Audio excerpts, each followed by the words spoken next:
존경하는 조정식 국토교통위원장님 그리고 국토교통위원회 위원님 여러분, 국토교통부 장관 후보자로 지명받은 김현미입니다. 먼저 바쁘신 의정활동 중에도 인사청문회를 준비해 주신 위원장님과 위원님들의 노고에 깊은 감사의 말씀을 드립니다. 저는 오늘 국토교통부 장관으로서의 자질과 업무 수행 능력을 검증받기 위해 겸허한 마음으로 이 자리에 섰습니다.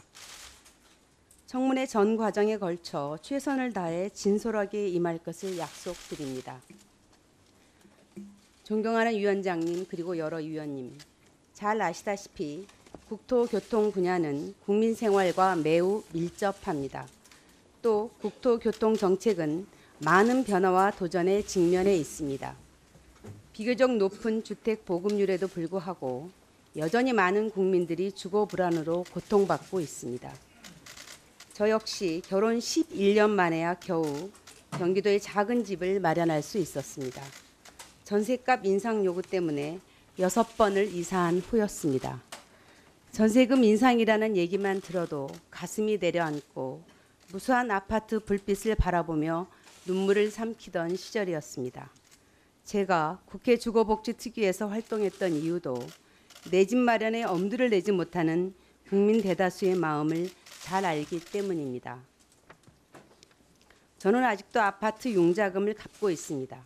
아파트 한 채를 온전히 보유하지 못한 장관 후보자는 국토부 역사상 처음이라고 들었습니다. 정책은 숫자 이전의 마음입니다. 고통받는 국민과의 공감을 통한 현실감과 절박감. 저는 이것이 위기의 대한민국에서 모든 국무위원들이 갖춰야 할 제1 소양이라고 생각합니다. 제가 여러분과 국민의 검증을 통과해 국토교통부 장관으로 일할 기회가 주어진다면 서민 주거 안정에 정책 역량을 집중하겠습니다. 주택 매매, 전세 가격 상승, 월세 시장 확대로 어려움을 겪고 있는 서민의 주거 문제를 해결하기 위해 임대주택 공급을 대폭 확대하고 주거급여 수혜의 폭을 넓혀 가겠습니다. 특히 청년 신혼부부에 대한 주거 지원을 대폭 강화하겠다는 말씀을 드립니다. 아울러 주택가격의 안정화를 위해 시장을 적극적으로 관리해 나가겠습니다. 국토는 국민의 집입니다. 국민 모두가 따뜻하게 함께 살 수 있도록 주거복지와 함께 균형 발전과 교통 편의 향상에 노력하겠습니다. 지방과 수도권은 함께 살아야 합니다. 세종시, 혁신도시가 명실상부 지역의 성장 거점이 될 수 있도록 다양한 방안을 강구하고 새만금의 잠재력이 조기에 가시화될 수 있도록 정책적 지원을 아끼지 않겠습니다. 도시는 활력을 찾아야 합니다. 우리나라 91%의 국민이 도시에 살고 있습니다. 우리 헌법은 국민들이 건강하고 쾌적한 환경에서 살 권리를 기본권으로 규정하고 있습니다. 과거의 전면 철거 방식이 아니라 지금 살고 있는 주민이 더 좋은 여건 속에서 살 수 있는 방향으로 도시 재생 사업을 추진하겠습니다. 이를 통해 지역 경제 활성화와 일자리가 창출될 수 있는 방안에 역점을 두겠습니다. 국토교통부는 스마트시티, 건설교통 신기술, 자율주행차, 드론으로 대표되는 4차 산업혁명을 주도하고 있습니다. 이러한 미래형 신산업을 지속적으로 발굴해서 새로운 성장 동력으로 키워내고 이를 통해 새로운 형태의 질 좋은 일자리를 창출하는 데에도 기여하고 싶습니다. 만약 저에게 국토와 교통 전반의 정책을 입안하고 집행할 수 있는 권한을 주신다면 여야를 막론하고 의원님들의 의견을 경청하고 전문가와 각계각층 국민의 목소리에 귀 기울이겠습니다. 국토교통부 직원의 역량을 결집하여 시급한 정책은 과단성 있게, 실생활에 미치는 영향이 큰 정책은 더욱 세밀하게 살펴보겠습니다. 존경하는 조정식 위원장님 그리고 위원님 여러분, 제가 최초의 여성 국토교통부 장관 후보자라는 점에서 많은 기대와 우려가 있는 것으로 알고 있습니다. 저는 남성들과 똑같이 국가와 사회 구성원으로서 최선을 다해 일해왔습니다. 그러나 오늘 이 자리는 수많은 여성 선배들의 땀과 눈물 위에서 만들어졌다는 것 또한 잘 알고 있습니다. 여성도 국토교통부 장관을 잘 할 수 있다는 것을 증명해야 하는 과제는 저의 몫입니다. 그러나 제가 보다 많은 여성들에게 희망이 될 수 있도록 이끌어 주시기를 여러분께 부탁드리고 싶습니다. 존경하는 조정식 위원장님, 국토교통위원회 위원님 여러분, 오늘 청문회를 준비해 주셔서 감사합니다. 최선을 다해 경청하고 답변 드리겠습니다. 감사합니다. 네, 수고하셨습니다. 자리에 앉아 주시기 바랍니다. 네, 자료 요구요? 네, 네, 다음은 공직 후보자에 대해서 질의와 답변을 듣는 순서입니다만, 네, 그 전에 네, 자료 요구를 원하시는 의원님이 있으셔서 네, 말씀하시기 바랍니다. 이 의원, 네, 의원님. 네, 네, 의원입니다. 자료 요구하겠습니다. 주식회사 KT 스카이라이프 자료 제출을 요구했는데 아직까지 본의원한테 자료가 오지 않고 있습니다. 지난 2001년도 스카이라이프가 창립하였을 당시 추천 방식으로 특별 채용한 30명에 대한 이력서와 추천인을 요구하였으나 개인정보와 이유로 제출하지 않고 있습니다. 후보자의 남편 백장현 씨가 당시 스카이라이프에 누구 추천으로 들어갔는지와 스카이라이프 창립 당시 김대중 정권에서 어느 정도의 규모로 스카이라이프에 들어갔는지 확인이 필요합니다. 국토가 국정기획자문위원회에 보고했던 보고서를 요구했는데 아직까지 도착하지 않았습니다. 후보자께서는 12시까지 본 위원에게 자료를 제출해서 문재인 정부가 추진하는 후보자로서의 검증 정책 사항에 대해서 꼭 알아야 될 자료이기 때문에 12시까지 본위원에게 자료를 제출해 주시기 바랍니다. 이상입니다. 네, 다음 윤영일 의원님, 네, 말씀하시기 바랍니다. 네, 자료를 요구를 좀 부탁을 드리겠습니다. 우리 국회의원 당선 이후 친인척 채용에 대한 우리 국회의 자료 제출 요구가 있었습니다. 그런데 답변을 해오신 내용을 보면 당시 국회 사무처 정규 직원으로 근무하던 여동생을 비정규직 보좌 인력으로 채용했다 하고 답변을 해주시고 있습니다. 근데 저희들이 이제 확인을 해봤더니 이 여동생이 이제 별정직 8급 공무원에서 별정직 6급 공무원으로 그렇게 채용됐다고 하는 것들을 확인할 수 있었습니다. 자료 제출을 요구를 합니다. 후보자 동생의 국회 사무처 그리고 보좌진 근무와 관련한 경력증명서 사본을 제출해 주시고요. 두 번째는 국회 사무처 채용 당시에 채용 조건, 자격 등이 표시된 내용, 그러니까 공고문이나 그리고 지원자 현황을 제출해 주시기를 요구합니다. 이상입니다. 네, 다음은 네, 박찬호 의원님. 네. 예, 박찬호 의원입니다. 저도 자료 요출 요구하겠습니다. 우리 이의원 의원께서 이제 같은 내용을 요구를 하셨는데 저도 역시 그 추천인과 당시 채용됐던 사람들 명단을 요구를 했고요. 또 그때 그 당시에 30명 추천에 30명 전원을 합격을 시켰는데 그거는 뭐 그 당시 기준으로 봐도 상당히 좀 특혜 취업으로 모두가 이제 인식될 만한 그런 정황이 있습니다. 당시 누가 추천을 했는지 또 채용할 때 채용 기준과 요건 절차가 무엇인지 또 그 기준에 부합되었는지 이런 부분들을 확인하기 위해서 관련 자료 요청을 했는데 오늘까지 그 자료가 오지 않고 있습니다.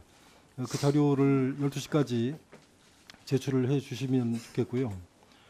4대강 방류를 지난 6월 1일 날부터 시작을 했는데 그 6개 보에 대한 그 방류에 대해서는 2월 3월에 시범 운영을 하면서 여러 가지 문제가 지적이 된 바가 있습니다. 그런데 그럼에도 불구하고 그 방류 결정을 서둘러서 6월 1일 날 이 아주 가뭄이 극심한 시기에 이제 방류를 했는데 그 의사 결정에 관한 그 과정에 관해서 자료를 좀 요구하고자 합니다. 어제 실무적으로는 요구를 했는데 아직까지 자료가 제출되지 않고 있는데요. 우선 하천법이라든지 보호관리규정 또 댐보 저수지 연계 운영 규정에 정한 절차를 그대로 이행했는지를 확인을 해보고자 합니다. 당시에 그 관계 규정에 의해서 관계기관 협의 내역, 또 국토부나 BH에 대한 보고 내역, 관료기관 협의 내역, 또 댐보 저수지 연계 운영 협의회 개최 실적 관련되는 자료를 요구합니다. 12시까지 제출을 해주시면 감사하겠습니다. 네, 또 자료 요구 있으십니까? 아까 박원수 의원님? 네. 잠깐만요. 이게 저희가 이제 오늘 방송 생중계가 있기 때문에 그 의원님들의 질의를 중심으로 해야 되기 때문에 자료 요구는 좀 압축적으로 해주시고요. 네, 그다음에 박원수 의원님, 그다음에 네, 또 이현승 의원님 그렇게 두 분만 더 하시는 걸로 하겠습니다. 또 이쪽에 우리 여당 측에선 자료 요구 있으십니까? 네. 아, 최경원 의원님. 네, 네. 그럼 세 분 더 최대한 간략하게 자료 요구해 주시기 바랍니다. 네, 먼저 박원수 의원님 말씀하십시오. 저도 우리 유현 의원 요구하신 그 국정기획자문위원회 그 국토부 보고 자료하고 그리고 스카이라이프 자료하고 그리고 포털 회사의 후보자 프로필을 바꿨습니다. 그 바꾼 관련 자료를 요청했는데 아직 답이 없고요. 또 후보자님이 국회 활동 과정에서 사용한 각종 특정 경비, 특수 경비에 대해서 자료 요구를 했는데 아직 안 들어오고 있습니다. 우리 후보자님께서도 과거에 국회 활동하실 때 자료 요구에 대해서 많이 독촉을 하셨는데 오전 중으로 꼭 좀 내주시면 좋겠습니다. 네, 다음은 이현승 의원님. 네. 예, 저도 국정기획자문위원회 국토부 보고 자료인데요. 어제 다른 부서 청문회 하는 거 보니까 오후 내내 안 내놓고 있다가 저녁 때 내놓는데 그렇게 기밀 자료도 아니고 이 자료가 꼭 필요합니다. 왜냐하면은 현 정부의 국토교통부 정책 방향을 알 수 있기 때문에 또 새로운 장관 후보자가 과연 정책을 수행할 만한 자질과 능력이 되는지를 확인하기 위해서는 그 자료가 꼭 필요합니다. 그래서 이런저런 이유를 대지 마시고 오전 중으로 저희들 위원님들께 다 배부해 주셨으면 좋겠습니다. 이상입니다. 네, 수고하셨습니다. 네, 다음은 마지막으로 네, 최경환 의원님. 네. 예, 자료 요구는 아니고요. 간단히 한 말씀 드리겠습니다. 오늘 저는 과연 오늘 이 청문회를 참석해야 되는지 하는 참 여러 가지 착잡한 생각에서 왔습니다. 어제 박수현 청와대 대변인께서 인사청문회는 단순히 참고사항일 뿐이다. 참고사항이다. 이런 말씀을 하셨는데 참 걱정됩니다. 우려됩니다. 이 인사청문회법 취지와도 다르고 인사청문회 결과를 존중한다고 하지는 못할 망정 이렇게 참고만 하겠다. 이건 입법부인 국회를 경시하고 모독하는 것입니다. 그래서 당장 국회 차원의 대책이 필요하고 특히 우리 국토위 청문회를 앞두고 이런 발언이 있었다는 것은 매우 유감으로 생각합니다. 그래서 우리 위원회에서 위원들의 뜻을 모아서 위원장께서 박수현 대변인의 공식 사과를 요청해 줄 것을 네. 말씀드립니다. 최경원 의원님, 그건 왜 해당 사항이 아닙니까? 네네. 네네. 자, 그러면 이제 자료 제출 요거는 이제 이걸로 마무리하도록 하겠습니다. 네. 자, 이제 그러면은 여러 의원님들, 네, 이제 질의에 들어가도록 하겠습니다. 네, 질의 시간은 답변 시간을 포함해서 주질의 7분, 보충 질의 5분씩을 실시하기로 간사님들 간에 합의가 있었습니다. 네, 오늘은 여러 방송사의 생중계가 진행되므로 의원님들께서는 질의 시간을 엄수해 주시기를 당부 말씀드리며 7분이 지나면 마이크가 꺼지도록 되어 있습니다. 네, 이 점을 유념하셔서 질의해 주시기 바랍니다. 네, 그러면 정해진 질의 순서에 따라 먼저 김현아 위원님 질의해 주시기 바랍니다. 예, 김현아 의원입니다. 먼저 국토교통부의 첫 여성 장관 후보자로 내정되신 것을 축하드립니다. 감사합니다. 평소 제가 듣기로는 의원 시절 강직한 이미지와 또 국회뿐만 아니라 현장에서도 많은 경험을 쌓으셨고 오늘 모두 발언에서 말씀하신 것처럼 여성으로서 또 내 집 마련의 어려움을 경험하셨던 그 마음으로 정책을 펼치시겠다는 포부의 말씀도 잘 들었습니다. 그렇지만 일각에서는 후보자께서 국토교통 비전문가라는 우려의 시선이 있는 것도 사실입니다. 저는 오늘 이 자리에서 철저한 정책 질의를 통해서 후보님의 업무 능력을 검증해보는 의미 있는 시간을 갖고자 합니다. 첫 번째 질의입니다.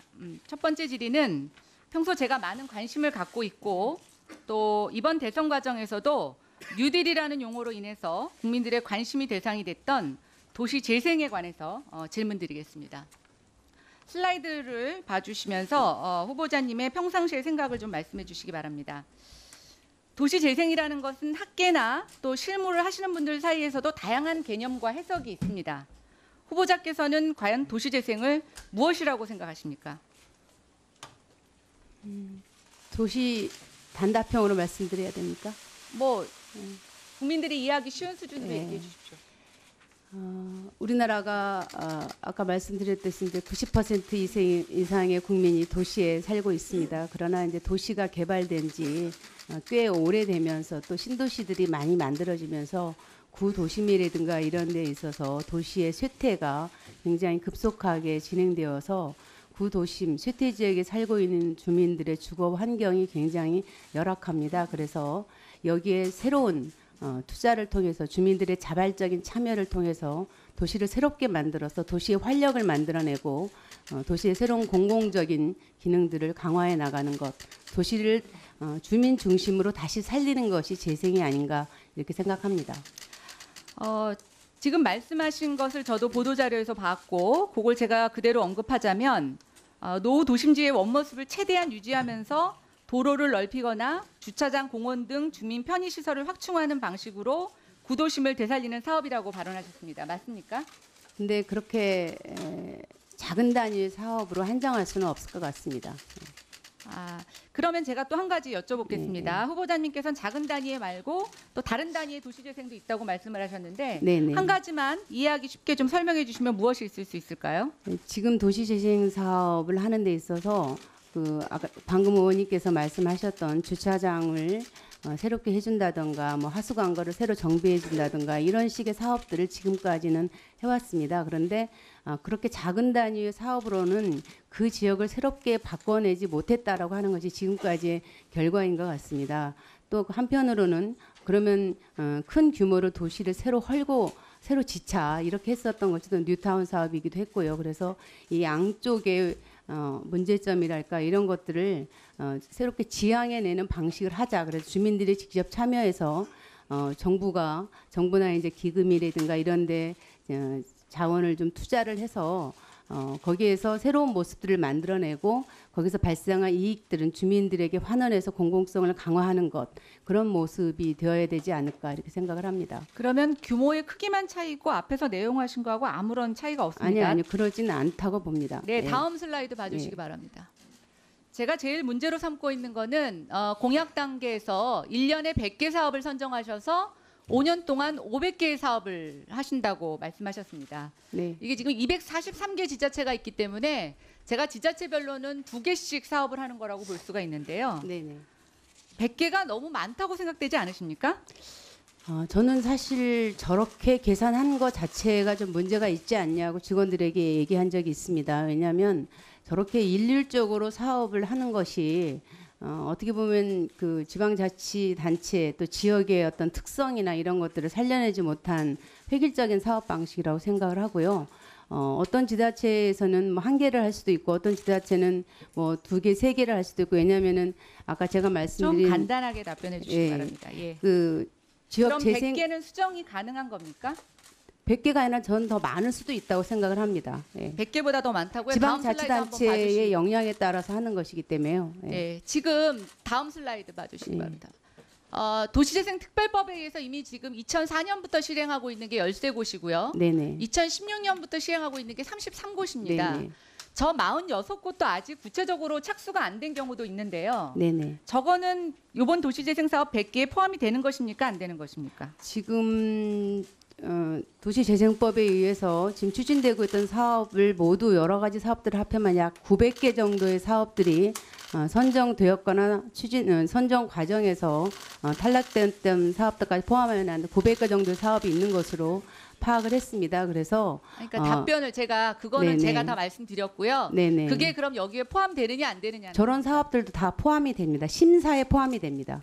그럼 다음 한번 슬라이드 봐주시면요. 이게 지금 셋들마을 사업, 뭐 네. 지역 활력 사업 다 포함이 됩니다. 네네. 예, 그럼 이것까지 다 포함해서 100개를 포함하신다고 하신 거죠? 네, 심사 대상에 포함이 됩니다. 심사 대상이에요. 네네. 예. 문재인 정부는 도시재생 사업에서 뉴딜이라는 표현을 쓰고 계십니다. 네네. 그럼 그 뉴딜은 기존에 하는 방식과 다른 측면을 부각시키셔야 되는데 네네. 아직까지 나온 내용으로는 뭐가 뉴딜인지가 명확하지가 않습니다. 네. 그래서 제가 좀 말씀을 드리자면 저는 도시재생 사업은 국토부만 할 수 있는 사업이 아닙니다. 네. 그런데 문제는 국토부가 추진 주체가 되면서 다른 부처 안에 의사 조율을 잘 못하는 부분들이 있는데 이걸 꼭 해결해 주셔야 된다는 생각이 들고요. 네네. 지금 후보자가 말씀하신 것처럼 경직된 예전의 사고가 아니라 조금 더 유연한 사고로 대응해 주셨으면 네네. 좋겠습니다. 네네. 그다음에 시간이 얼마 남지 않아서 지금 김동연 경제부총리가 취임하시고 부동산 투기 단속을 하고 있습니다. 알고 계시죠? 알고 있습니다. 네. 근데 적발 사례가 하나도 없습니다. 그렇죠? 알고 계시죠? 네네. 네. 그리고 가는 데마다 업소가 다 문을 닫고 있습니다. 네. 근데 오늘 또 보니까요. 부산이라든가 몇 개 지역에 단속을 할 수 있다고 예고를 하고 계십니다. 무슨 단속을 예고를 하고 하십니까? 어떻게 생각하십니까? 지금 단속을 하는 것은 그 현장에서 적발하는 것도 의미가 있지만 앞으로 정부가 펼쳐나갈 부동산 정책에 대해서 어떤 방향을 알려주는 그런 그 단속이라고 생각을 합니다. 네네. 네네. 네. 것처럼 부패한 경찰하고 조폭하고의 관계하고도 다를 게 없습니다. 그래서 사실은 단속의 의지가 있으시다면 저는 불시에 단속하시는 게 맞다고 생각이 됩니다. 추가 네. 질문. 네. 네네. 네, 추가 이번 질의해 주시기 바랍니다. 네. 네. 네, 다음은 수고하셨습니다. 네, 다음은 안규백 의원님, 질의하시기 바랍니다. 네, 서울 동대문 갑의 안규백입니다. 후보자는 지금까지 국가 발전을 위해서 노력해 왔고 그 삶의 궤적을 통해서 오늘 이 자리에 서게 된 것은 많은 의미를 함축하고 있다고 생각을 합니다. 축하합니다. 동서고금을 막론하고 먹고 사는 문제, 경제 문제는 이정자는 물론이거니와 국민한테 가장 중요한 문제입니다. 본 의원은 현 경제 체질에 문제가 있다고 생각하지는 않습니다. 문제는 우리 경제가 관치, 즉 정치 논리에 끌려다닌다는 것입니다. 경제를 살리는 것도 정치고 죽이는 것도 정치입니다. 요컨대 경제를 살리기 위해서는 정치력 발휘가 관건입니다. 그런 측면에서 그간 의정활동하면서 정치력을 평가받아온 김현미 후보자의 자질과 능력에 높은 기대를 가지면서 몇 가지 질의를 하도록 하겠습니다. 국토부 장관 후보자로서 지금 제일 시급한 당면 과제를 한 가지만 좀 말씀해 주시죠. 인사 말씀에서도 말씀을 드렸듯이 가장 시급한 것은 국민들의 주거 안정이라고 생각을 합니다. 자유경제 사조가 지금 지배하고 있는 이 시점에서 필연적으로 어느 정도의 빈부격차는 생겨날 수밖에 없다라고 생각합니다. 문제는 이를 어떻게 대처하느냐입니다. 특히 주거 문제에 있어서 현재 우리나라는 현대화를 통해서 인간의 삶의 3대 기본 조건인